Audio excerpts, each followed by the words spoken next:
Assalamualaikum warahmatullahi wabarakatuh. Jumpa lagi dengan channel Panjat Juwono. Kali ini akan kita sampaikan rangkuman materi PPKN kelas 11 semester 2. Bab 4, dinamika peran Indonesia dalam perdamaian dunia. Sebelum lanjut pembahasan, dukung channel ini dengan cara subscribe, like, share, dan komen. A. Peran Indonesia dalam menciptakan perdamaian dunia melalui hubungan internasional. 1. Makna hubungan internasional. Secara umum, hubungan internasional diartikan sebagai hubungan yang bersifat global, yang meliputi semua hubungan yang terjadi dengan melampaui batas-batas ketatanegaraan. Konsepsi hubungan internasional oleh para ahli sering dianggap sama atau dipersamakan dengan konsepsi politik luar negeri, hubungan luar negeri, dan politik internasional. Ketiga konsep tersebut sebenarnya memiliki makna yang berbeda satu sama lain, akan tetapi mempunyai persamaan yang cukup mendasar dalam hal ruang lingkupnya, yang melampaui batas-batas negara atau lingkup internasional. Untuk meluas pemahaman kalian, berikut dipaparkan makna dari ketiga konsep tersebut. A. Politik luar negeri adalah seperangkat cara kebijakan yang dilakukan oleh suatu negara untuk mengadakan hubungan dengan negara lain dengan tujuan untuk tercapainya tujuan negara serta kepentingan nasional negara yang bersangkutan. B. Hubungan luar negeri adalah keseluruhan hubungan yang dijalankan oleh suatu negara dengan semua pihak yang tidak tunduk pada kedaulatannya. C. Politik nasional adalah politik antar negara yang mencakup kepentingan dan tindakan beberapa atau semua negara serta proses interaksi antar negara maupun antar negara dengan organisasi internasional. 2. Pentingnya hubungan internasional bagi Indonesia. Suatu bangsa yang merdeka tidak dapat hidup sendiri tanpa bantuan dari negara lain. Untuk menjaga kelangsungan hidup dan mempertahankan kemerdekaannya, negara tersebut membutuhkan dukungan dari negara lain. Nah, untuk mendapatkan dukungan tersebut, suatu negara harus mengadakan hubungan yang baik dengan negara lain. Perlunya kerjasama dalam bentuk hubungan internasional antara lain karena faktor-faktor berikut. A. Faktor internal, yaitu adanya kekhawatiran terancamnya kelangsungan hidup kesananya, baik melalui kudeta maupun intervensi dari negara lain. B. Faktor eksternal, yaitu ketentuan hukum alam yang tidak dapat dipungkiri bahwa suatu negara tidak dapat hidup berdiri sendiri tanpa bantuan dan kerjasama dengan negara lain. Ketergantungan tersebut terutama dalam upaya memecahkan masalah-masalah ekonomi, politik, hukum, sosial, budaya, pertahanan, dan keamanan. Pembangunan hubungan internasional bangsa Indonesia ditujukan untuk peningkatan persahabatan dan kerjasama bilateral, regional, dan multilateral melalui berbagai macam forum sesuai dengan kepentingan dan kemampuan nasional. Selain itu, bangsa Indonesia hubungan internasional diarahkan untuk hal-hal berikut. A. Pembentukan suatu negara Republik Indonesia yang berbentuk negara kesatuan dan negara kebangsaan yang demokratis. B. Pembentukan suatu masyarakat yang adil dan makmur secara material ataupun spiritual dalam wadah negara kesatuan Republik Indonesia. C. Pembentukan satu persahabatan yang baik antara Republik Indonesia dan semua negara di dunia. Dasar kerjasama adalah membentuk satu dunia baru yang bersih dari imperialisme dan kolonialisme menuju perdamaian dunia yang sempurna. D. Mempertahankan kemerdekaan bangsa dan menjaga keselamatan negara. E. Memperoleh barang-barang yang diperlukan dari luar untuk memperbesar kemakmuran rakyat apabila barang-barang itu tidak atau belum dihasilkan sendiri. F. Meningkatkan perdamaian internasional karena hanya dalam keadaan damai Indonesia dapat membangun dan memperoleh syarat-syarat yang diperlukan untuk memperbesar kemakmuran rakyat. G. Meningkatkan persaudaraan segala bangsa sebagai pelaksanaan cita-cita yang tersimbol di dalam Pancasila, dasar dan falsafah negara kita. 2. Politik luar negeri Indonesia dalam menjalin hubungan internasional. Sifat politik luar negeri Indonesia bebas aktif. Inilah yang mewarnai pola kerjasama bangsa Indonesia dengan negara lain. Dengan kata lain, Indonesia selalu menitikberatkan pada peran atau kontribusi yang dapat diberikan oleh bangsa Indonesia bagi kemajuan, peradaban, dan perdamaian dunia. Hal ini dapat dilihat dari peristiwa-peristiwa di bawah ini yang dengan jelas menggambarkan bentuk kerjasama yang dikembangkan bangsa Indonesia. A. Indonesia menjadi anggota Perserikatan Bangsa-Bangsa atau PBB yang ke-60 pada tanggal 28 September 1950.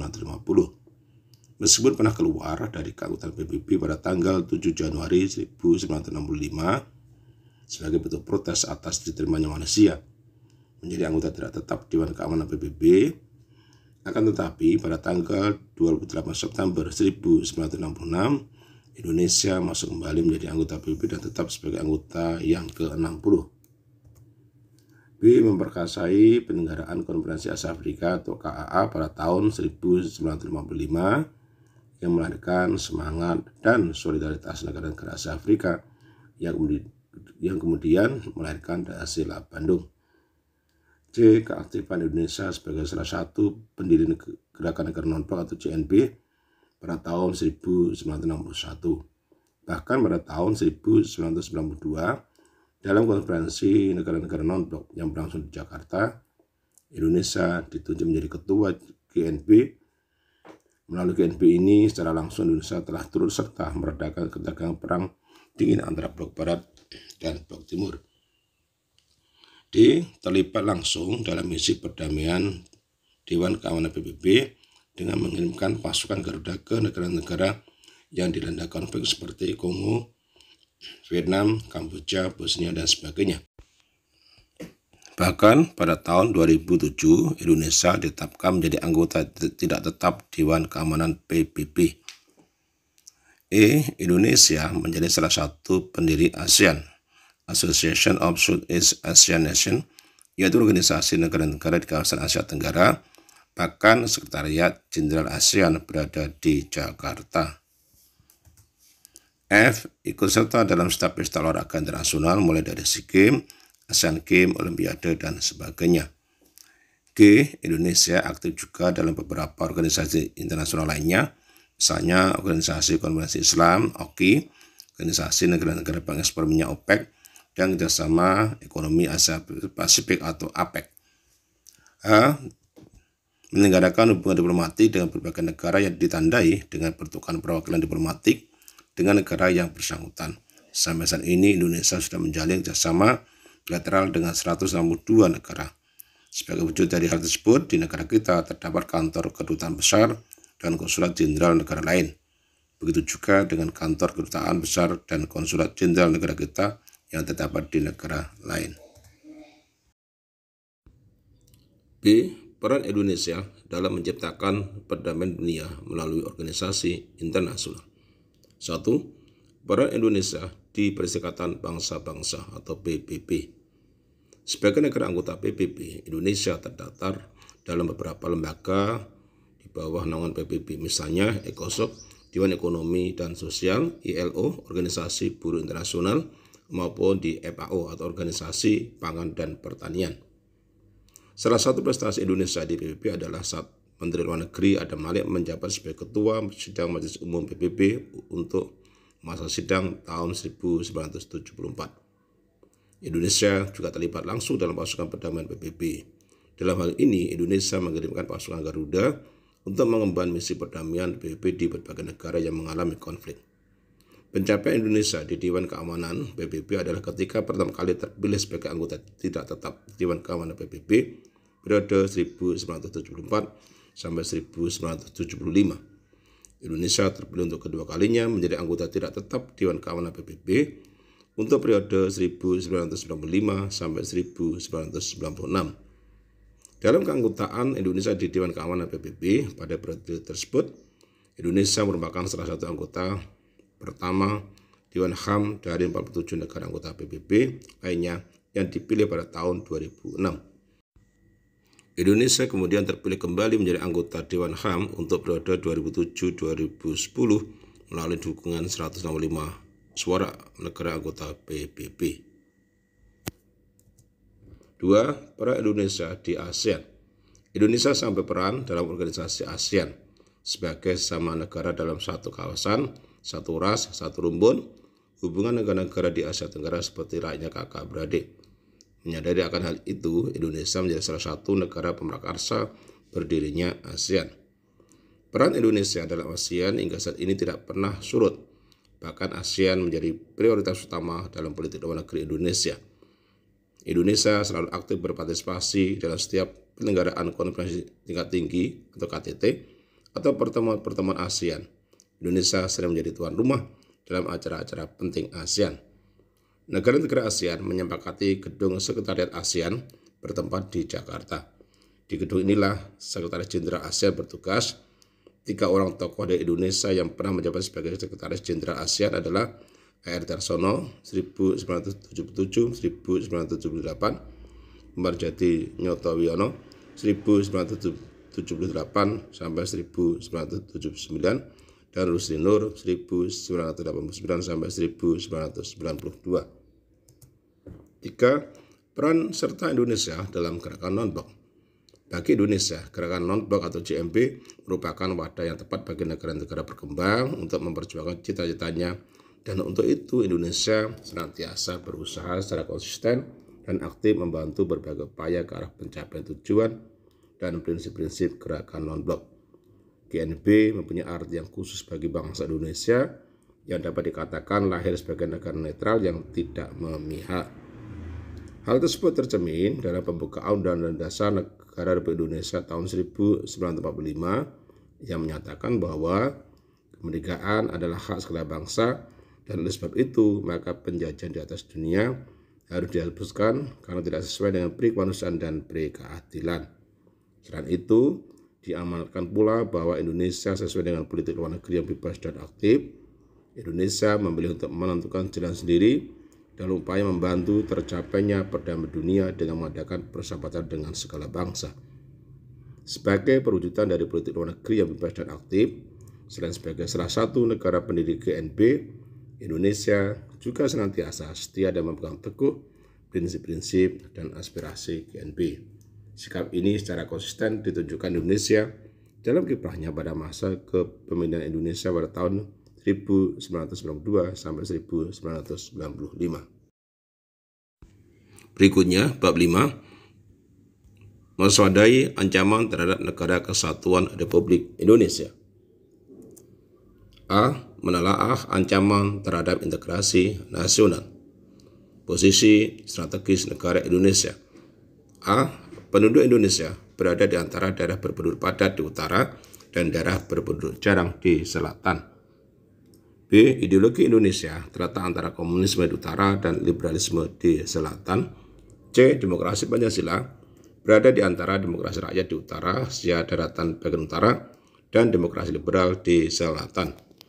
D. Ekonomi Indonesia berada di antara sistem ekonomi sosialis di utara dan sistem ekonomi kapitalis di selatan. E. Masyarakat Indonesia berada di antara masyarakat sosialis di utara dan masyarakat individualis di selatan. F. Kebudayaan Indonesia berada di antara kebudayaan timur di utara dan kebudayaan barat di selatan. G. Sistem pertahanan dan keamanan Indonesia berada di antara sistem pertahanan kontinental di utara dan sistem pertahanan maritim di barat, selatan, dan timur. Makna ancaman.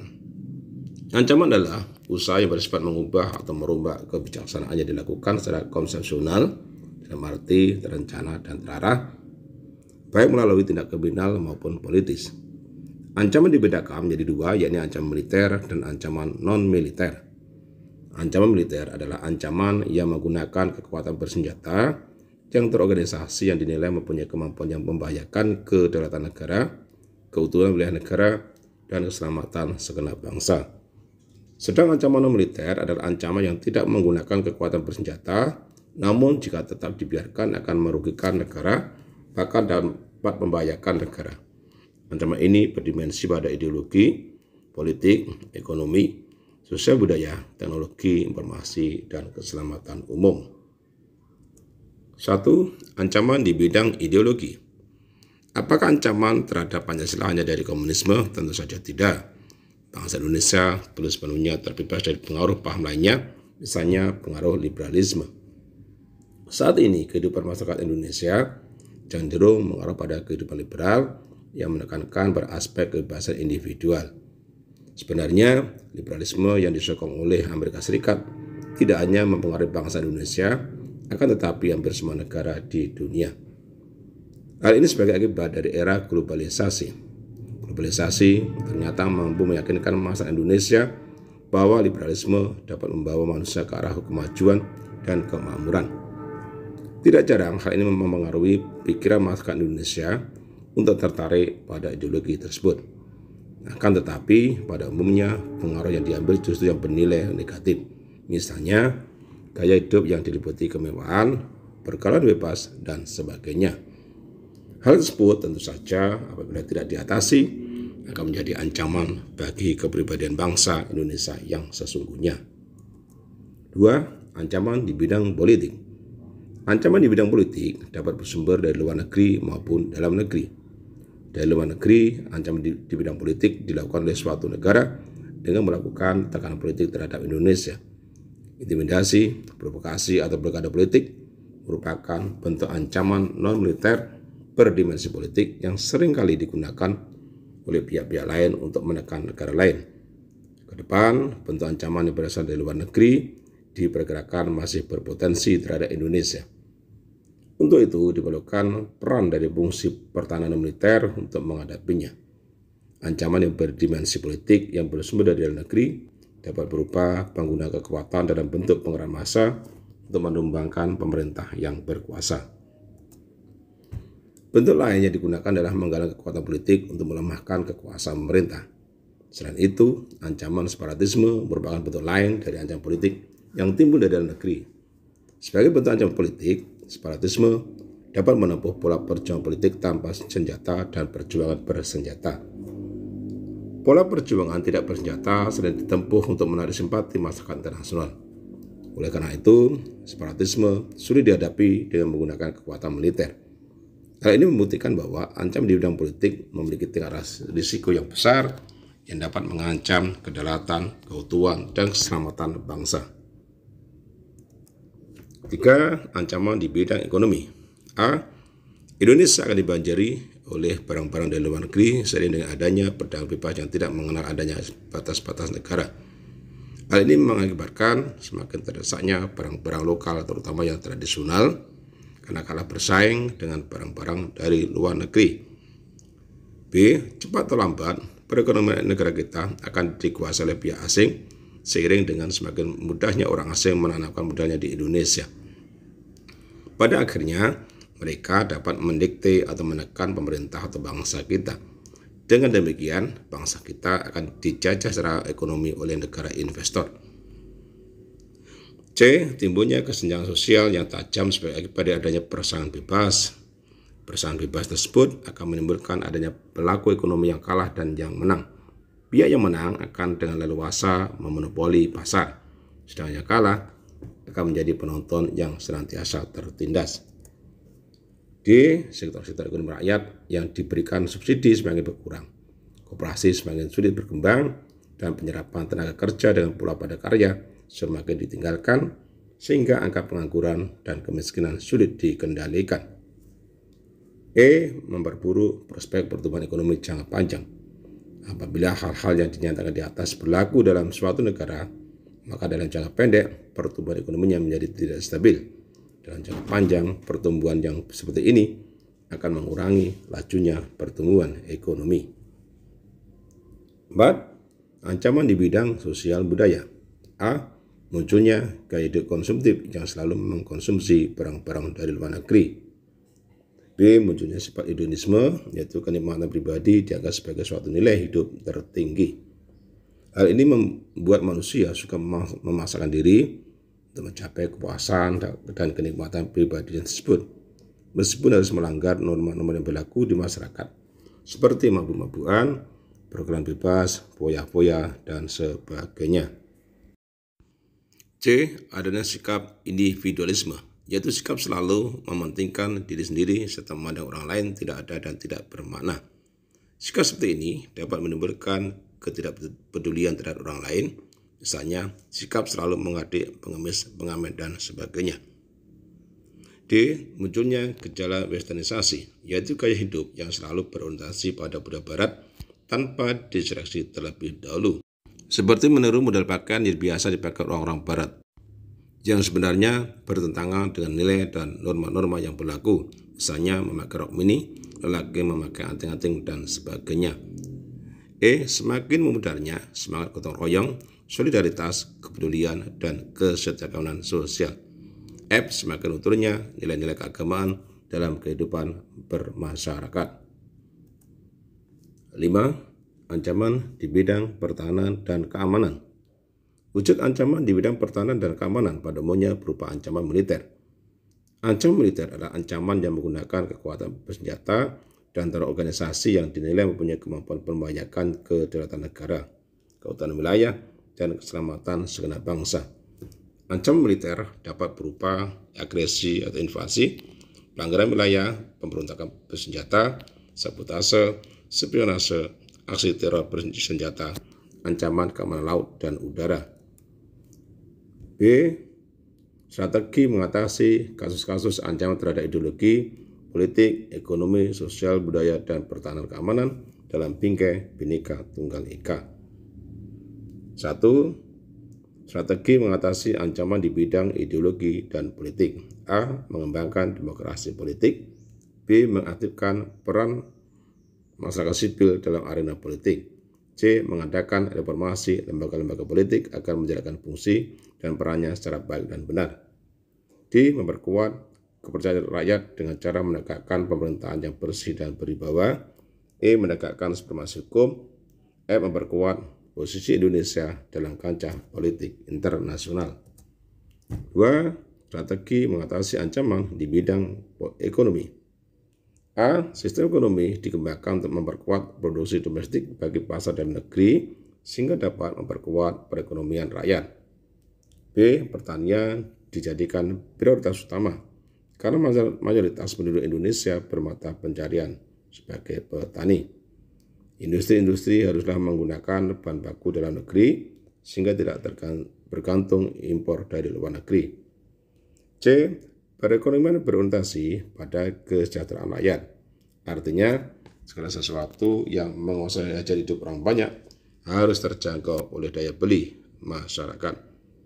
D. Tidak bergantung pada badan-badan multilateral seperti IMF, Bank Dunia, dan WTO. Mempererat kerjasama dengan sesama negara berkembang untuk bersama-sama menghadapi kepentingan negara-negara maju. 3. Strategi mengatasi ancaman di bidang sosial budaya. Dalam menghadapi pengaruh dari luar yang dapat membahayakan kelangsungan hidup sosial budaya, bangsa Indonesia berusaha memelihara keseimbangan dan keselarasan fundamental, yaitu keseimbangan antara manusia dengan alam semesta, manusia dengan masyarakat, manusia dengan Tuhan, keseimbangan kemajuan lahir dan kesejahteraan batin, kesadaran akan perlunya keseimbangan dan keserasian melahirkan toleransi yang tinggi sehingga dapat menjadi bangsa yang berbineka dan bertekad untuk selalu hidup bersatu. 4. Strategi mengatasi ancaman di bidang pertahanan dan keamanan. Undang-Undang Dasar Negara Republik Indonesia tahun 1945 telah mengatur strategi pertahanan dan keamanan bangsa Indonesia dalam mengatasi ancaman militer tersebut. Pasal 30 ayat 1 sampai ayat 5 Undang-Undang Dasar Negara Republik Indonesia tahun 1945 menyatakan sebagai berikut. 1.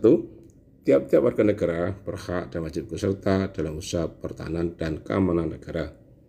2. Usaha pertahanan dan keamanan negara dilaksanakan melalui sistem pertahanan dan keamanan rakyat semesta oleh Tentara Nasional Indonesia dan Kepolisian Negara Republik Indonesia sebagai kekuatan utama dan rakyat sebagai kekuatan pendukung.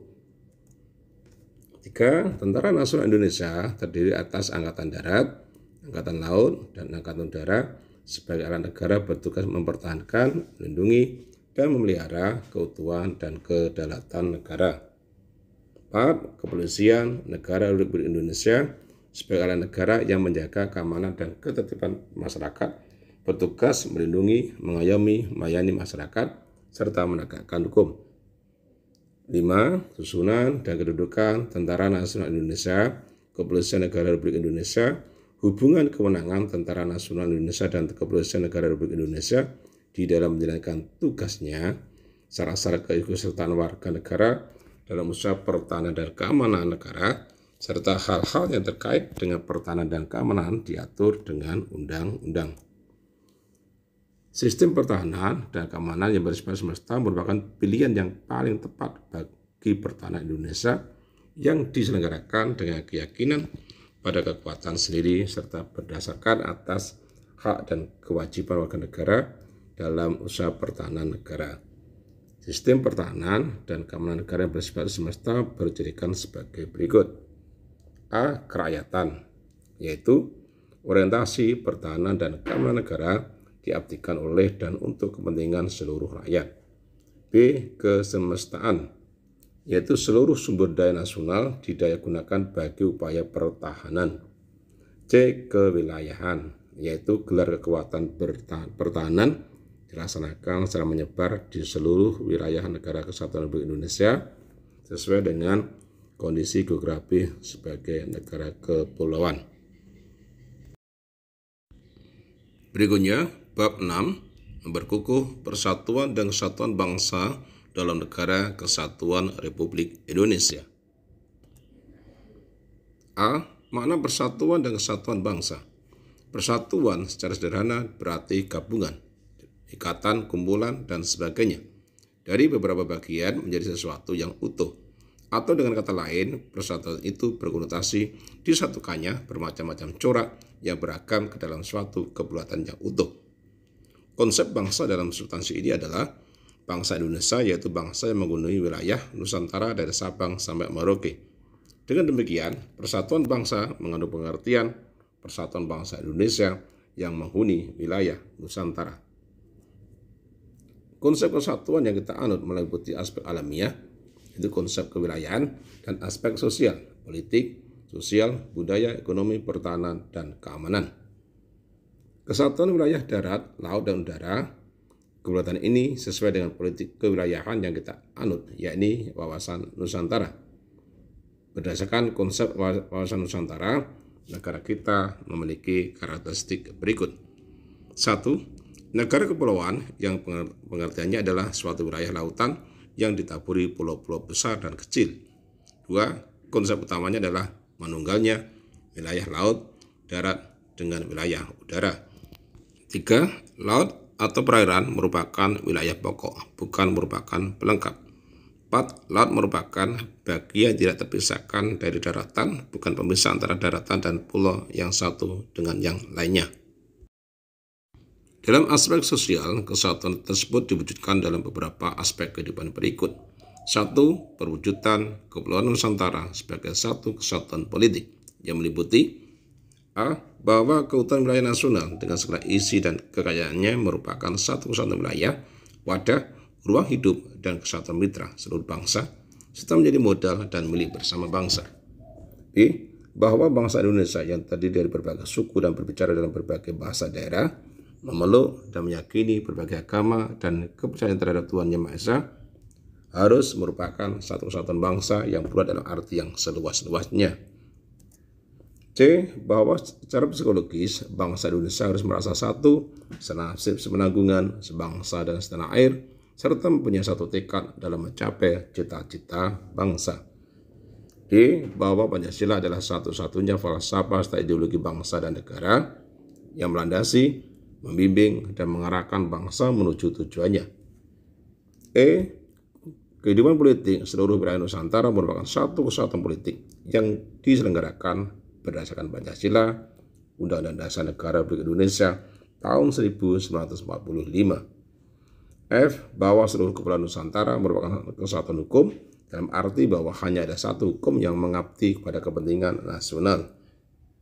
G. Bangsa Indonesia hidup berdampingan dengan bangsa lain, ikut menciptakan ketertiban dunia berdasarkan kemerdekaan, perdamaian abadi, dan keadilan sosial melalui politik luar negeri bebas aktif, serta diabadikan untuk kepentingan nasional. 2. Perwujudan Kepulauan Nusantara sebagai satu kesatuan ekonomi meliputi A. Bahwa kekayaan wilayah Nusantara baik potensial maupun efektif adalah modal dan milik bersama bangsa. Keperluan hidup sehari-hari harus tersedia merata di seluruh wilayah tanah air. B. Tingkat perkembangan ekonomi harus serasi dan seimbang di seluruh daerah tanpa meninggalkan ciri-ciri khas yang dimiliki oleh daerah-daerah dalam mengembangkan ekonominya. C. Kehidupan perekonomian di seluruh wilayah Nusantara merupakan satu-satunya ekonomi yang diselenggarakan sebagai usaha bersama berdasar atas asas kekeluargaan dan tujuan bagi kemakmuran rakyat.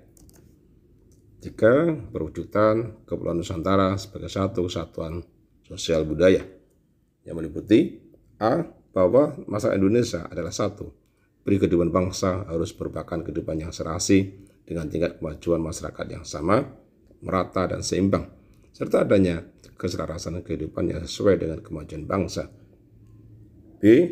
Bahwa budaya Indonesia pada hakikatnya adalah satu, budaya yang ada menggambarkan kekayaan budaya yang menjadi dan landasan pengembangan budaya bangsa seluruhnya, yang hasil-hasilnya dapat dinikmati oleh seluruh bangsa Indonesia.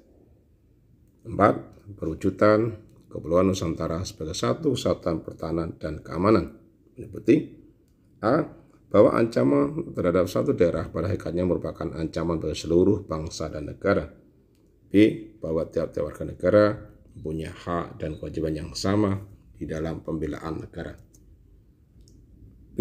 Kehidupan bernegara dalam konsep Negara Kesatuan Republik Indonesia atau NKRI. 1. Konsep NKRI menurut Undang-Undang Dasar Negara Republik Indonesia tahun 1945. Pasal 1 ayat 1 Undang-Undang Dasar Negara Republik Indonesia tahun 1945 juga merupakan naskah asli mengandung prinsip bahwa negara Indonesia ialah negara kesatuan yang berbentuk republik. Pasal yang dirumuskan oleh Panitia Persiapan Kemerdekaan Indonesia atau PPKI tersebut merupakan tekad bangsa Indonesia yang menjadi Sumpah Anak Bangsa pada 1928 yang dikenal dengan Sumpah Pemuda, yaitu satu tanah air, satu bangsa, satu bahasa, yaitu Indonesia.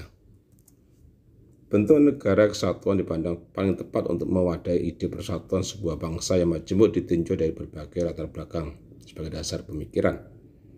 Undang-Undang Dasar Negara Republik Indonesia tahun 1945 secara nyata mengandung semangat agar Indonesia bersatu, baik sebagaimana tercantum dalam pembukaan maupun dalam pasal-pasal yang langsung menyebutkan tentang Negara Kesatuan Republik Indonesia. Hal ini dituangkan dalam 5 pasal, yaitu pasal 1 ayat 1, pasal 18 ayat 1, pasal 18b ayat 2, pasal 25A, dan pasal 37 ayat 5 Undang-Undang Dasar Negara Republik Indonesia tahun 1945, serta rumusan pasal-pasal yang mengukuhkan Negara Kesatuan Republik Indonesia dan keberadaan lembaga-lembaga dalam Undang-Undang Dasar Negara Republik Indonesia tahun 1945. Prinsip kesatuan dalam Negara Kesatuan Republik Indonesia dipertegas dalam alinea keempat pembukaan Undang-Undang Dasar Negara Republik Indonesia tahun 1945, yaitu dalam upaya membentuk suatu pemerintahan negara Indonesia yang melindungi segenap bangsa Indonesia dan seluruh tumpah darah Indonesia. Makna negara Indonesia juga dapat dipandang dari segi kewilayahan. Pasal 25A Undang-Undang Dasar Negara Republik Indonesia tahun 1945 menentukan bahwa Negara Kesatuan Republik Indonesia adalah sebuah negara kepulauan yang berdiri Nusantara dengan wilayah yang batas-batas dan hak-haknya ditetapkan dengan undang-undang. 2. Keunggulan Negara Kesatuan Republik Indonesia. Negara Indonesia memiliki berbagai keunggulan. Keunggulan tersebut menurut Dadang Sundawa diantaranya sebagai berikut. A. Jumlah dan potensi penduduknya yang cukup besar, yaitu menempati urutan keempat di dunia setelah RRC, India dan Amerika Serikat. B. Memiliki keanekaragaman dalam berbagai aspek kehidupan sosial budaya seperti adat istiadat, bahasa, agama, kesenian, dan sebagainya. C. Dalam pengembangan wilayah, kita mempunyai konsep wawasan Nusantara, sehingga sekalipun terdapat berbagai keanekaragaman, namun prinsipnya kita tetap satu pandangan. D. Semangat Sumpah Pemuda yang selalu merasuki jiwa dan kalbu bangsa Indonesia. E. Memiliki tata krama atau keramah tamahan. Sejak dahulu bangsa Indonesia sangat terkenal akan keramahan dan kesopanannya, sehingga sangat menarik bangsa-bangsa lain di dunia untuk datang ke Indonesia. F. Letak wilayahnya yang amat strategis, yaitu di posisi lang dunia, sehingga membuat Indonesia menjadi wilayah yang amat ramai dan mudah untuk dikunjungi dan disinggahi oleh bangsa-bangsa lain. G. Keindahan alam Indonesia tidak disangsikan lagi dan sebagainya. A. Wilayahnya sangat luas, yaitu 5.193.250 km persegi yang meliputi daratan seluas 2.027.087 km persegi dan luas lautan seluas 3.166.163 km persegi. C. Tanahnya subur dan kaya akan sumber alam. C. Faktor pendorong dan penghambat persatuan dan kesatuan bangsa Indonesia. 1. Faktor pendorong persatuan dan kesatuan bangsa Indonesia. A. Sumpah Pemuda. Sumpah Pemuda merupakan sumpah yang menunjukkan kebutuhan tekad seluruh pemuda Indonesia yang merupakan unsur utama perjuangan bangsa dalam melawan penjajah untuk mempersatukan seluruh rakyat Indonesia dalam perjuangan meraih kemerdekaan. B. Pancasila. Pancasila dapat memperkukuh persatuan dan kesatuan dalam negara kesatuan Republik Indonesia. C. Bhinneka Tunggal Ika. Bhinneka Tunggal Ika artinya walaupun berbeda-beda tetapi tetap satu jua. Inti dari semboyan Bhinneka Tunggal Ika adalah adanya persatuan dalam berbagai perbedaan. 2. Faktor penghambat persatuan dan kesatuan bangsa Indonesia. A. Kemerdekaan atau keberagaman pada masyarakat Indonesia. Kondisi ini dapat menjadi penghambat persatuan dan kesatuan bangsa apabila tidak diiringi dengan sikap saling menghargai, menghormati, serta adanya toleransi yang telah menjadi karakter khas masyarakat Indonesia. B. Geografis. Wilayah Indonesia yang terdiri dari pulau-pulau dan kepulauan memiliki karakteristik yang berbeda-beda. C. Munculnya gejala etnisentrisme. Etnosentrisme merupakan sikap menonjolkan kelebihan budayanya dan menganggap rendah budaya suku bangsa lain. D. Melemahnya nilai budaya bangsa. Nilai-nilai budaya bangsa dapat melemah akibat kuatnya pengaruh budaya asing yang tidak sesuai dengan kepribadian bangsa, baik melalui kontak langsung maupun kontak tidak langsung. E. Pembangunan yang tidak merata.